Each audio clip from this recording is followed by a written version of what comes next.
The war in Ukraine has entered its fourth week. Attacks continue, talks continue, and the humanitarian tragedy also continues. This war has overshadowed another war, the one against the Wuhan virus. That too is far from over. The Omicron surge, the so-called milder infections, and the sudden drop in cases a couple of months back may have led to a sense of complacency. We talked about living with the virus, took off the masks, and pretended it was all over.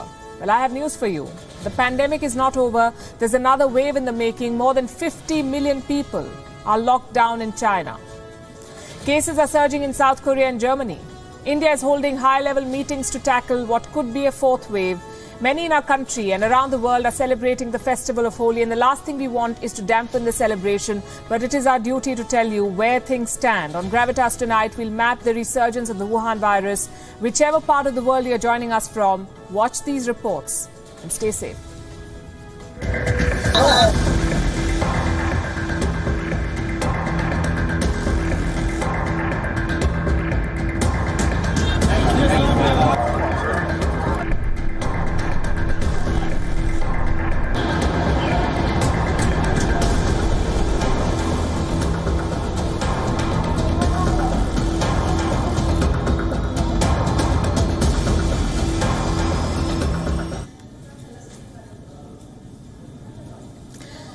Would you like to see what panic looks like?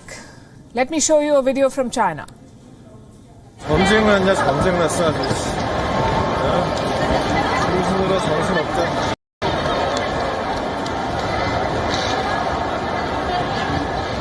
와 이게 뭐.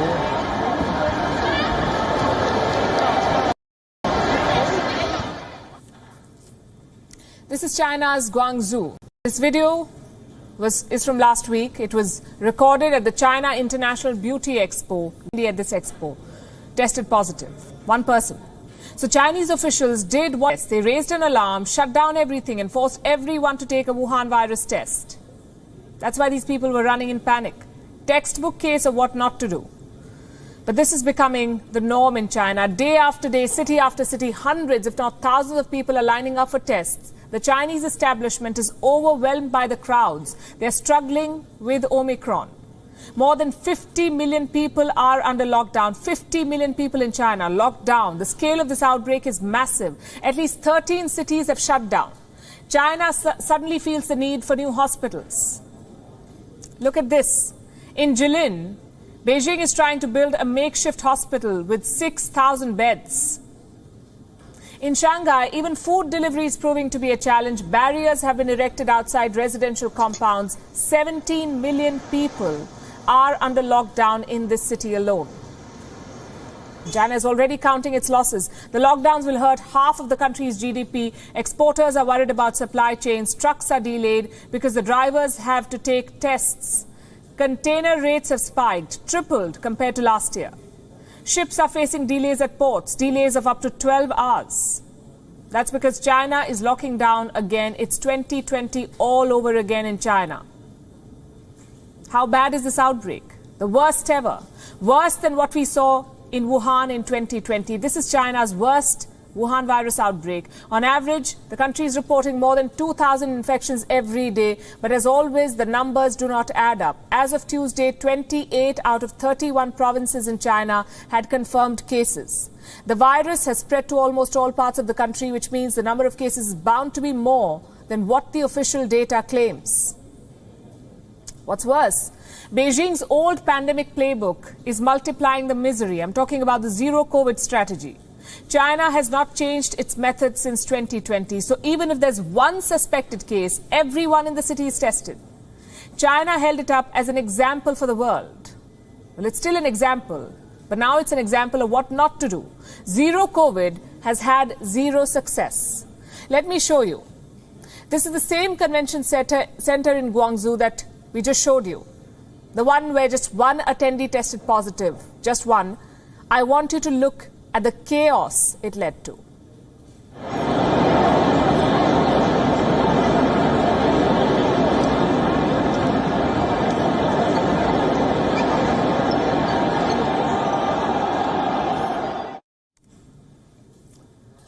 Thousands of people caged inside a convention center waiting for a negative Wuhan virus test. Is this the best way to handle an outbreak? We all know the answer. As it turned out, all of these people tested negative after so much chaos, panic and pain. The thing is, zero COVID is unscientific and it's causing major suffering. Ask Hong Kong. It has reported the world's highest death rate in this surge, and that's not even the most shocking part of it. What I'm about to show you is disturbing. These pictures went viral last week. This is a hospital in Hong Kong. These bags are not empty. There are human bodies inside, dead. Wuhan virus victims. And they were kept right next to Wuhan virus patients, patients who were on oxygen support and ventilators, and next to them you have body bags. What explains this horror? Too many deaths. Crematoriums in Hong Kong are nearly full.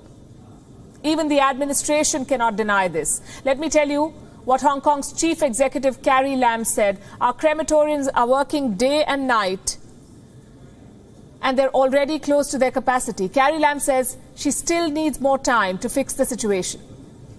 Time has come for the government to have a midterm review of all those measures announced on the 22nd of February, ranging from border controls, such as flight bans, to quarantine period for arrivals, to whether we are going to do this compulsory universal test, and the resumption of face-to-face learning in schools, and social distancing measures. So just give me a little bit of time. When the 1 month period comes, that is around the 20th or 21st of March, I will give a comprehensive update on the situation. Hong Kong's response to the outbreak has been a disaster. There were growing demands for Carrie Lam's resignation, but Lam, just like her political masters in Beijing, refuses to accept her failures. China depends on two tools to fight the virus. Number one is mass testing and lockdowns. The second is vaccines, Chinese vaccines. The first one is not practical, mass testing and lockdowns. The second one does not work, Chinese vaccines. Now, China may not admit to this, but it has failed to contain its homegrown virus, and now it is struggling to treat its patients. This week, China gave emergency use authorization to Pfizer's antiviral pill. It is called Paxlovid. It is one of the few available drugs to treat the Wuhan virus. Wasn't China working on its own antiviral pills? It's like the Chinese vaccine story. The pills don't work, so China has been forced to swallow its pride and accept foreign pills instead. And it's not just China. Wuhan virus cases are rising all over the world. First, the numbers. 11 million new cases were reported last week. That's an 8% jump from the week before. How many deaths? More than 43,000. Like we keep saying, we may be done with the virus, but the virus is not done with us. There is no epicenter for this outbreak. The numbers are rising almost everywhere. Take a look at the Western Pacific. This includes countries like Australia, China, South Korea and Japan.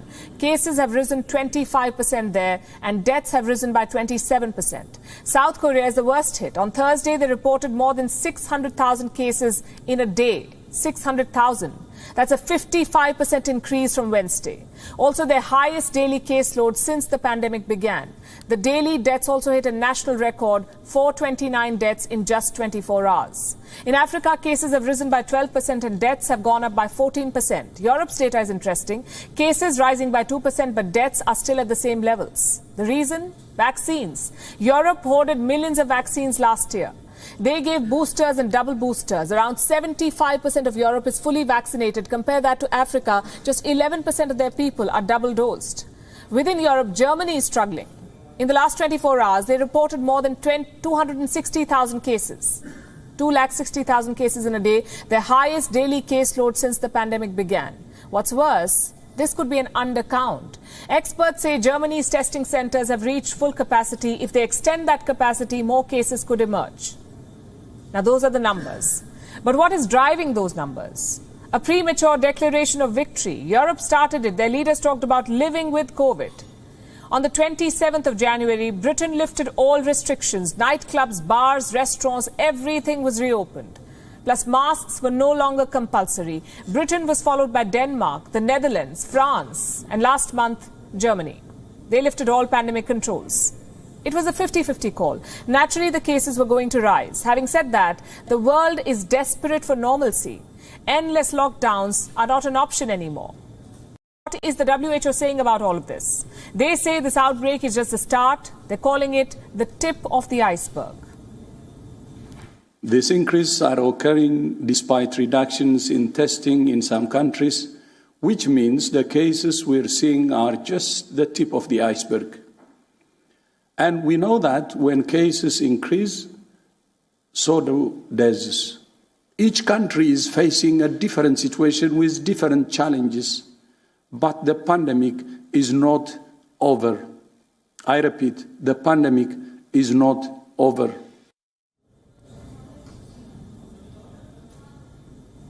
Dr. Tedros says the pandemic is not over. The global vaccination rate is under 60%. The virus is still mutating. So the pandemic is not over, he's right. Having said that, his own agency is responsible for this misconception. Last week, WHO experts convened a special meeting. Guess what was on the agenda?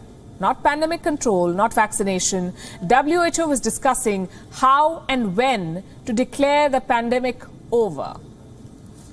I have their statement. Let me quote from what they said. The International Health Regulations Emergency Committee on COVID-19 is looking at the criteria needed to declare the public health emergency of international concern as terminated.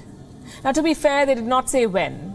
But in such tough times, nuances get ignored. People are desperately looking for some good news. So they latch on to anything they hear, which is why messaging is so very important. You hear leaders saying things like, live with COVID or cease fire against the pandemic. Those are populist slogans, not an excuse to let your guard down. So far, this new wave has resembled the one in 2020. First China, then Southeast Asia, then Europe. And going by this trend, America and India could be next. In the US, experts are tracking wastewater samples. Now, this is one way of predicting the next wave, wastewater samples. If you find virus traces in wastewater, chances are the next wave is imminent. So what have the Americans found? What do the samples in the US show? A 38% rise in Wuhan virus traces. What about India? Well, these are the numbers published today. Around 2,500 new cases were added in the last 24 hours, plus 60 deaths. At first glance, the outbreak is under control in India. But we know how this virus works. Things can change overnight. Several models are projecting a fourth wave in India. When will this wave hit? Experts say around the month of June. That leaves around 2 months to get ahead of the virus. Last week, Prime Minister Narendra Modi convened a meeting to review pandemic control. This week, the Health Ministry of India has sounded an alert. They're focusing on 3 things: extreme vigilance, aggressive genome sequencing, and intensive surveillance. And all of these are welcome steps. But what about preventive measures? Take schools, for instance. Across India, children are heading back to classes, nurseries, high schools, everything is reopening. But how safe are these children? For starters, they're not vaccinated. Only children above the age of 12 are eligible for vaccines in India, and that too, the process has just started. What about the rest of them? 26% of India's population is less than 14 years old. That's around 31 crore children. 31 crore children. A majority of them are not eligible for vaccines. And starting next month or later this month, they will be in school. Secondly, schools are not fit for social distancing. We all know this. Children will inevitably mingle. They will share pencils or books or sit close to their friends, and you can't blame them for that.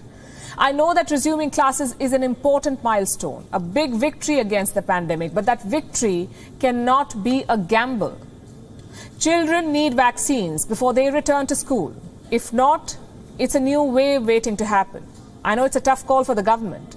On one side, the education of millions of children. On the other, the risk of an outbreak. But surely health outweighs everything else. Plus, this is year 3 of the pandemic. We should have better remote learning facilities by now, more technology, more grassroots campaigns, more digital penetration. And schools are just one example. If we want to really live with COVID, as they say, we need to be better prepared. More vaccines, more testing capacity, basically more innovative pandemic control measures. Going back to 2020 is not an option. Lockdowns and flight bans are not an option. Adapting is the new name of the game.